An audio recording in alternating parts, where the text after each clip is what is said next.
जय हिंद साथियों। मैं एसपी ठाकुर आप सभी का हार्दिक वंदन करता हूं। दोस्तों, आज का टॉपिक भारतीय इतिहास के प्रमुख साहित्यिक ग्रंथों में बात करेंगे। वेद, ब्राह्मण, अरण्यक, उपनिषद, पुराण, इन सभी को विस्तार पूर्वक जानेंगे। तो चलिए दोस्तों, वीडियो शुरू करते हैं। वेद, पुराण, ब्राह्मण ग्रंथ, उपनिषद, अरण्यक, इन सभी पर चर्चा करेंगे। तो पहले जान लेते हैं कुछ इम्पोर्टेंट फैक्ट्स कि विश्व का प्राचीनतम ग्रंथ कौन सा है, विश्व का पहला कानून ग्रंथ कौन सा है। तो चलिए स्टार्ट करते हैं। साहित्यिक ग्रंथ, विश्व का प्राचीनतम ग्रंथ। तो विश्व का प्राचीनतम ग्रंथ कौन सा है? ऋग्वेद है। कौन सा है? ऋग्वेद है। यह ऋग्वेद चारों वेदों में सबसे पहला वेद है और यह ईरानी ग्रंथ है। कौन? जैन अवेस्ता। जैन अवेस्ता का समकालीन है। तो यह क्वेश्चन पूछा गया है कि वह कौन सा भारतीय वेद है जो ईरानी ग्रंथ जैन अवेस्ता का समकालीन है। तो वह कौन सा है? ऋग्वेद है। विश्व का पहला कानून ग्रंथ, तो विश्व का पहला कानून ग्रंथ कौन सा है? मनुस्मृति है। कौन सा है? मनुस्मृति है। जिसकी रचयिता कौन है? तो जिसकी रचयिता कौन है? मनु है। कौन है? मनु। और जो मनुस्मृति की रचना है वह किस काल में की गई थी? तो शुंग काल में की गई थी। जब शुंग वंश का शासन चल रहा था उस टाइम पर इस वंश की स्थापना की गई थी। मनुस्मृति का अंग्रेजी में अनुवाद करवाया था। किसने करवाया था? तो वॉरेन हेस्टिंग्स ने करवाया था। किसने करवाया था? Warren Hastings. वॉरेन हेस्टिंग्स ने मनुस्मृति का अंग्रेजी अनुवाद किस नाम से करवाया था? A code of Gentoo laws. किस नाम से करवाया था? ए कोड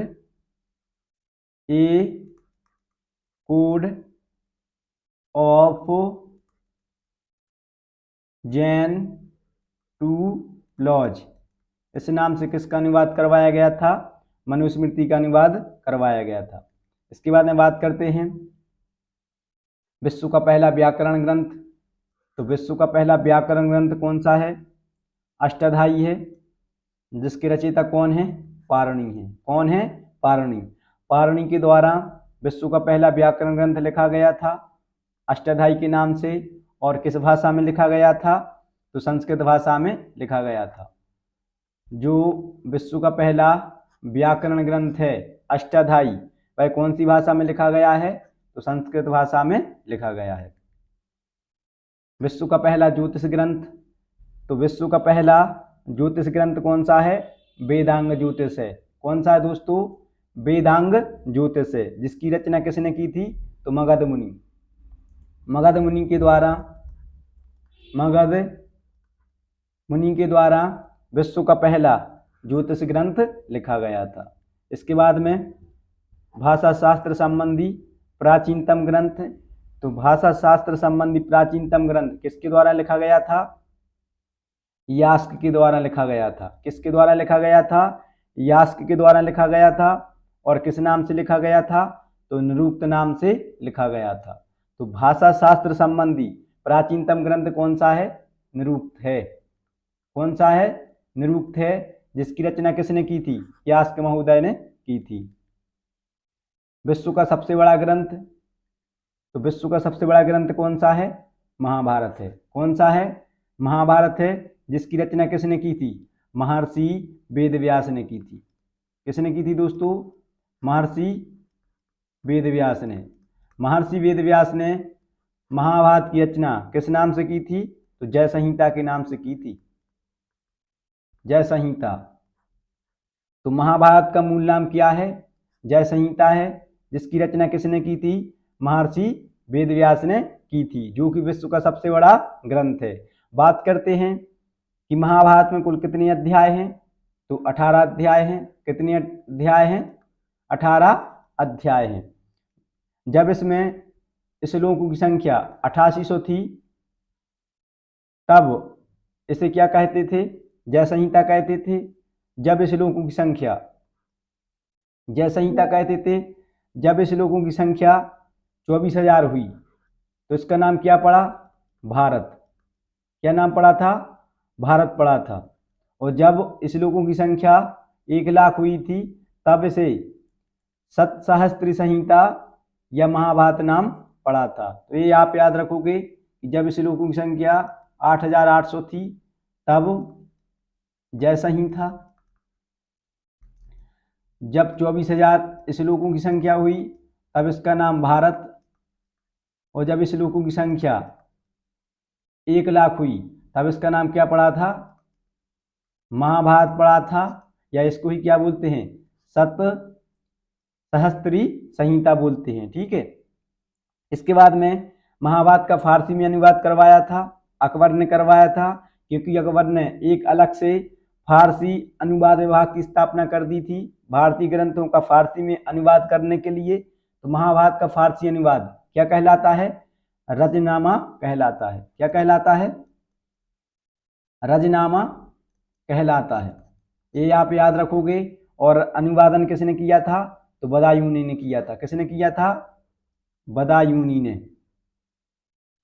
बदायूनी ने महाभारत का फारसी में अनुवाद किया था, और जो किसके समकालीन था? अकबर के समकालीन था। तो ये आप याद रखोगे कि महाभारत का फारसी अनुवाद क्या कहलाता है?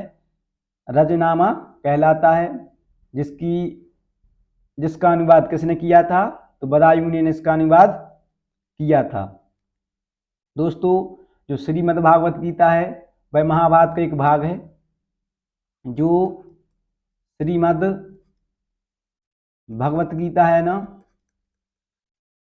वह महाभारत का एक भाग है, जो कि महाभारत के कौन से पर्व में वर्णित है? तो शांति पर्व में वर्णित है। कौन से पर्व में वर्णित है? शांति पर्व में वर्णित है। शांति पर्व में वर्णित है।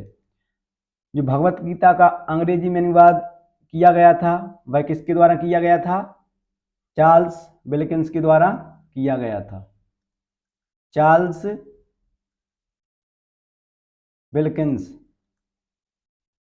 चार्ल्स विल्किंस के द्वारा भगवत गीता का अंग्रेजी में अनुवाद किया गया था, और यह अंग्रेजी में अनुवादित होने वाला पहला भारतीय ग्रंथ था। कौन?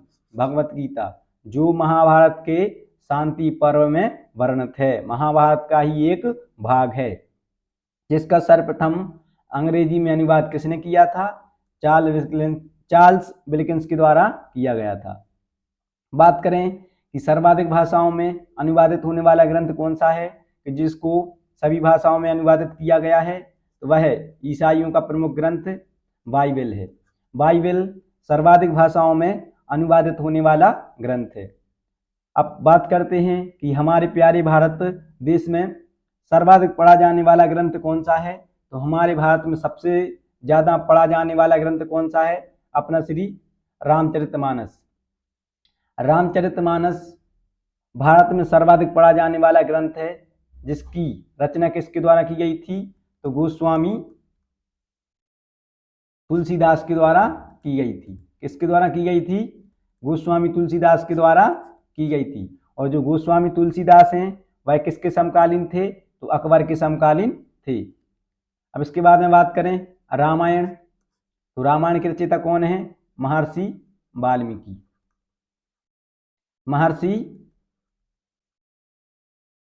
महर्षि वाल्मीकि के द्वारा रामायण की रचना की गई थी। बात करें कि जो महर्षि वाल्मीकि जी हैं, इनका मूल नाम क्या था? तो रत्नाकर था। पूछा गया है परीक्षा में, इंपोर्टेंट है कि महर्षि वाल्मीकि जी का मूल नाम क्या था? तो रत्नाकर था।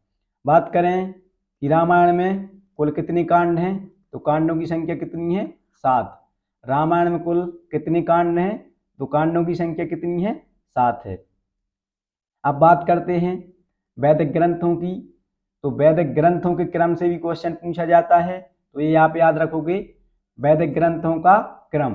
तो सबसे पहले कौन आते हैं? वेद, उसके बाद में ब्राह्मण, उसके बाद में आरण्यक, उसके बाद में उपनिषद। यहाँ से क्वेश्चन पूछा गया है कि वैदिक ग्रंथों को सही क्रम में लगाइए, या वैदिक ग्रंथों का सही क्रम क्या होगा। तो पहले नंबर पर वेद आते हैं, उसके नंबर बाद ब्राह्मण, फिर तीसरे नंबर पर कौन आते हैं, आरण्यक,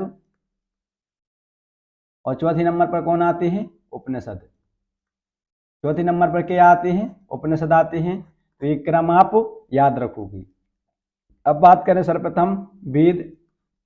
वेद, तो वेद का अर्थ क्या होता है, ज्ञान होना। वेद का अर्थ क्या होता है, ज्ञान होना। और दूसरा नाम वेदों का क्या है, श्रुति, मतलब कि सुनना। वेदों का दूसरा नाम क्या है, श्रुति, मतलब कि सुनना। वेदों की संख्या कितनी है, 4 है, सभी को पता होना चाहिए। ऋग्वेद, यजुर्वेद, सामवेद और अथर्ववेद। यहाँ से क्वेश्चन पूछे जाते हैं किसी न किसी परीक्षा में, और ये तो कॉमन क्वेश्चन है कि वेदों की संख्या कितनी है। तो वेदों की संख्या कितनी है, 4 है। सबसे पहले बात करते हैं ऋग्वेद। तो जो ऋग्वेद की रचना है वह किस काल में हुई थी, तो 1500 ईसा पूर्व से लेकर के 1000 ईसा पूर्व के मध्य हुई थी। 1500 ईसा पूर्व से लेकर के 1000 ईसा पूर्व के मध्य ऋग्वेद की रचना हुई थी। और जो ऋग्वेद की रचना हुई थी वह कहाँ पर हुई थी, तो रचना स्थल क्या है, सप्त सैंधव प्रदेश। क्या है, कहाँ पर इसकी रचना हुई थी, सप्त सैंधव प्रदेश। सप्त सैंधव प्रदेश में ऋग्वेद की रचना हुई थी। इसमें 10 मंडल और 1028 सूक्त हैं। तो याद रखोगे कि ऋग्वेद में कितनी मंडल हैं, तो 10 मंडल हैं। सूक्त कितने हैं, तो 1028 हैं। जो पहला और 10वां मंडल है वह बाद में जोड़ा गया था, और जो सबसे पुरानी मंडल हैं वह कौन से हैं, 2 और 7। जो सबसे बाद में जोड़े गए वह कौन से हैं, तो पहला और 10वां सबसे बाद में जोड़े गए थे, और सबसे पुराने मंडल कौन से हैं, 2 और 7। 2 और 7। सर्वप्रथम शूद्र शब्द का उल्लेख कहाँ पर मिलता है, तो ऋग्वेद के 10वें मंडल में पुरुष सूक्त में। कहाँ पर, पुरुष सूक्त में सर्वप्रथम शूद्र शब्द का उल्लेख मिलता है। तो सर्वप्रथम शूद्र शब्द का उल्लेख कहाँ पर मिलता है, ऋग्वेद के 10वें मंडल के पुरुष सूक्त में। इसके बाद में बात करें, जो ऋग्वेद का गायन करने वाला होता है उसके लिए क्या कहते हैं, तो होत्र कहते हैं। इंपोर्टेंट है, पूछा गया है कि ऋग्वेद के गायन करने वाले को क्या कहते हैं, तो होत्र कहते हैं। जो ऋग्वेद का उपवेद है वह क्या है, तो आयुर्वेद। ऋग्वेद का उपवेद क्या है, तो आयुर्वेद है। इसके बाद में बात करते हैं यजुर्वेद की। तो यह वेद कर्मकांड प्रधान है। वह कौन सा वेद है, जो कर्मकांड प्रधान है, तो कौन सा वेद है, यजुर्वेद है। ऋजु का अर्थ होता है यज्ञ। ऋजु का अर्थ क्या होता है, यज्ञ होता है। इसमें यज्ञ के संपादित करने वाले मंत्रों का संकलन है। तो वह कौन सा वेद है जिसमें यज्ञ के संपादित करने वाले मंत्रों का संकलन है, तो कौन सा वेद है, यजुर्वेद है। ठीक है, यह एकमात्र वेद है जो गद्य एवं पद्य दोनों में है। याद रखोगे, वह एकमात्र वेद जो गद्य एवं पद्य दोनों में है, तो वह कौन सा वेद है, यजुर्वेद है। कौन सा वेद है, यजुर्वेद है, जो कि गद्य एवं पद्य दोनों में है। जो यजुर्वेद है इसके 2 भाग हैं, कृष्ण यजुर्वेद और शुक्ल यजुर्वेद। कौन कौन से 2 भाग हैं, कृष्ण यजुर्वेद और शुक्ल यजुर्वेद। तो ये आप याद रखोगे कि यजुर्वेद के कौन से 2 भाग हैं, तो कृष्ण यजुर्वेद और शुक्ल यजुर्वेद। आप बात करें कि यजुर्वेद के मंत्रों का उच्चारण करने वाला क्या कहलाता है, तो अथर्वयु कहलाता है। क्या कहलाता है, अथर्वयु कहलाता है। और जो यजुर्वेद का उपवेद है वह क्या है, धनुर्वेद। यजुर्वेद का उपवेद क्या है, धनुर्वेद है। इसके बाद में बात करें सामवेद। तो भारतीय शास्त्रीय संगीत का जनक किसे कहा गया है, सामवेद के लिए कहा गया है। भारतीय शास्त्रीय संगीत का जनक कौन है? तो सामवेद है। इसमें ऋचाओं की संख्या, तो सामवेद में ऋचाओं की संख्या कितनी है? 1075। सामवेद में ऋचाओं की संख्या कितनी है? 1075। जो सामवेद के मंत्रों का गायन करता है उसके लिए क्या कहा जाता है? उद्गाता कहा जाता है। क्या कहा जाता है? उद्गाता कहा जाता है। और दोस्तों जो इसका उपवेद है वह क्या है? गंधर्व वेद। तो गंधर्व वेद किसका उपवेद है? सामवेद का उपवेद है। और जो मैंने उपयुक्त आपको तीनों वेद पढ़ाए हैं ना, यजुर्वेद, ऋग्वेद और सामवेद, इन तीनों वेदों को क्या कहा जाता है? वेदत्रयी कहा जाता है।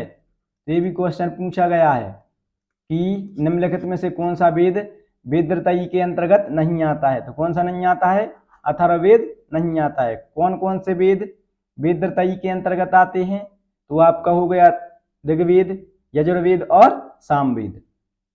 इसके बाद में बात करते हैं अथर्ववेद की। तो इसमें जादू टोना, रोग निवारण तथा औषधि प्रयोग संबंधी जानकारी मिलती है। तो वह कौन सा वेद है जिसमें रोग निवारण, जादू टोना तथा औषधि प्रयोग संबंधी जानकारी मिलती है? तो वह कौन सा वेद है? अथर्ववेद है। ठीक है। जो अथर्ववेद का उपवेद है वह क्या है? शिल्पवेद। शिल्पवेद। तो अथर्ववेद का उपवेद क्या है? शिल्पवेद है। दोस्तों ये थे आपके वेद। वेद के बाद में क्या लिखे गए थे? ब्राह्मण लिखे गए थे। और ये किस रूप में लिखे गए थे? तो गद्य रूप में लिखे गए थे। वेदों की भाषा अत्यधिक कठिन थी, अतः उन्हें समझने हेतु ब्राह्मणों की रचना हुई थी। तो ब्राह्मणों की रचना किसके लिए हुई थी? वेदों को समझने के लिए हुई थी। क्यों हुई थी? क्योंकि जो वेदों की भाषा थी वह कैसी थी? अत्यधिक कठिन थी। और यह किस रूप में लिखे गए हैं? तो गद्य रूप में लिखे गए हैं। किस रूप में लिखे गए हैं? गद्य रूप में लिखे गए हैं। आप जानते हैं कि कौन से वेद का कौन सा ब्राह्मण ग्रंथ है? तो यहाँ पर ऋग्वेद, ऋग्वेद के ब्राह्मण ग्रंथ कौन कौन से हैं? ऐतरेय और कौशितिकी। इसमें आप एक ट्रिक याद रखना, एक ही, ऐतरेय और कौशितिकी। यहाँ से क्वेश्चन निकल के आता है तो आप याद रखोगे कि ऋग्वेद के कौन कौन से ब्राह्मण ग्रंथ हैं? तो ऐतरेय और कौशिकी। सॉरी। इसके बाद में यजुर्वेद। तो यजुर्वेद के ब्राह्मण ग्रंथ कौन कौन से हैं? शतपथ और तैत्तिरीय।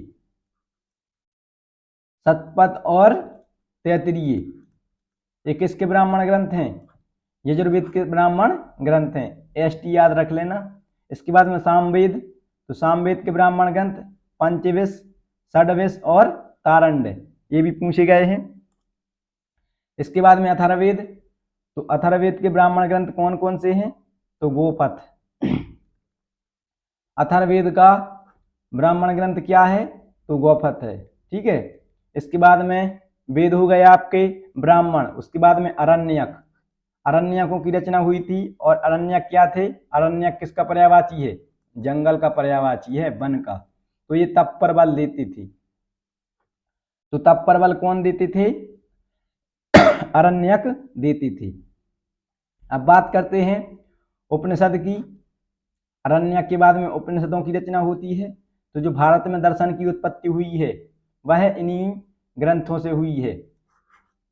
तो भारत में दर्शन की उत्पत्ति कौन से ग्रंथों से हुई है? उपनिषदों से हुई है। याद रखोगे, इंपोर्टेंट फैक्ट है कि भारत में फिलोसफी, दर्शन की शुरुआत किससे हुई है? तो उपनिषदों से हुई है। सर्वप्रथम वैदिक कर्मकांड के विरुद्ध आवाज किसमें उठाई गई थी? तो उपनिषद में उठाई गई थी। सर्वप्रथम वैदिक कर्मकांड के विरुद्ध आवाज उठाई गई थी, किसमें उठाई गई थी? उपनिषद में उठाई गई थी। उपनिषदों की संख्या कितनी मानी गई है? 108 मानी गई है, जिसमें से प्रमाणित कितने हैं? ओनली 12। उपनिषदों की संख्या 108 बताई गई है, लेकिन जिनमें बात करते हैं कि प्रमाणित कितने मिले हैं, तो सिर्फ 12 ही प्रमाणित हैं। अब जान लेते हैं एक दो जो बिल्कुल प्रसिद्ध उपनिषद हैं। तो कुछ प्रसिद्ध उपनिषद, पहले बात करते हैं मुंडक की। तो जो भारत का राष्ट्रीयवादक वाक्य है सत्यमेव जयते, वह किससे लिया गया है? मुंडक उपनिषद से लिया गया है। वेरी IMP है। जो भारत का राष्ट्रीयवादक वाक्य है सत्यमेव जयते, वह किससे लिया गया है?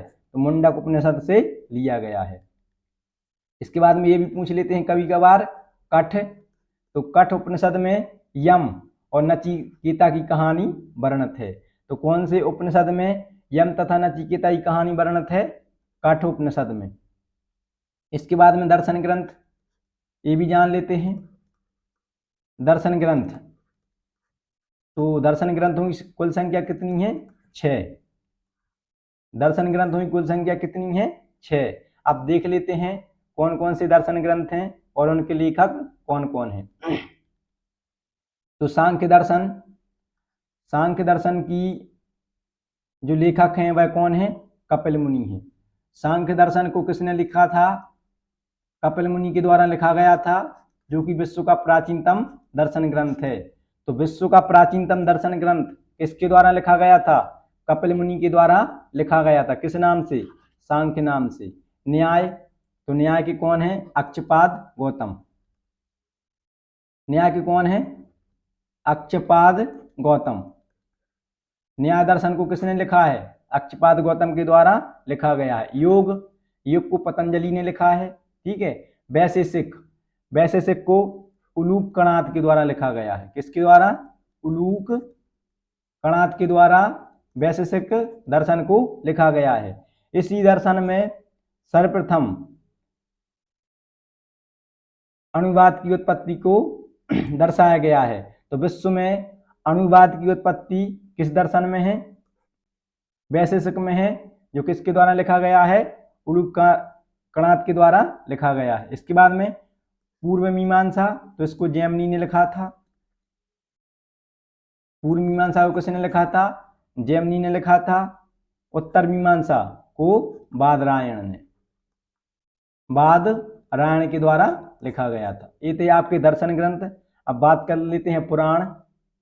तो पुराण, पुराणों की कुल संख्या 18 है। पुराणों की कुल संख्या कितनी है? 18 है। और इनकी रचना है, संकलनकर्ता कौन है? लोमहर्ष और उनके पुत्र उग्रसर्वा। लोमहर्ष ऋषि हुए हैं इन्होंने, और इनके पुत्र कौन थे? उग्रसर्वा। उग्रसर्वा, इन दोनों पिता पुत्र के द्वारा पुराणों की रचना की गई है। कितने पुराण? 18 है। पुराण में सबसे प्राचीनतम एवं प्रमाणिक पुराण कौन सा है? तो मत्स्य पुराण है। पुराणों में प्राचीन एवं प्रमाणिक पुराण कौन सा है? तो मत्स्य पुराण है। अगर बात करते हैं कि वह कौन से पुराण हैं जिनमें राजाओं की वंशावली पाई जाती है, तो मत्स्य, वायु, विष्णु, ब्राह्मण और भगवत, इन 5 ब्राह्मण ग्रंथों में ही राजाओं की वंशावली पाई जाती है। तो दोस्तों, ये था आपका टॉपिक साहित्यिक ग्रंथ, साहित्यिक ग्रंथ तथा वेदों से, जिसमें साहित्यिक ग्रंथों में बात की वेद, ब्राह्मण, आरण्यक, उपनिषद, पुराण और दर्शन, इन सभी को विस्तार पूर्वक जाना। तो आई होप आप सभी के लिए जानकारी अच्छी लगी होगी। अगर आप सभी के लिए जानकारी अच्छी लगी हो तो वीडियो को लाइक, चैनल को सब्सक्राइब कीजिएगा। मिलते हैं आप सभी को नेक्स्ट वीडियो में। तब तक आप सभी के लिए जय हिंद।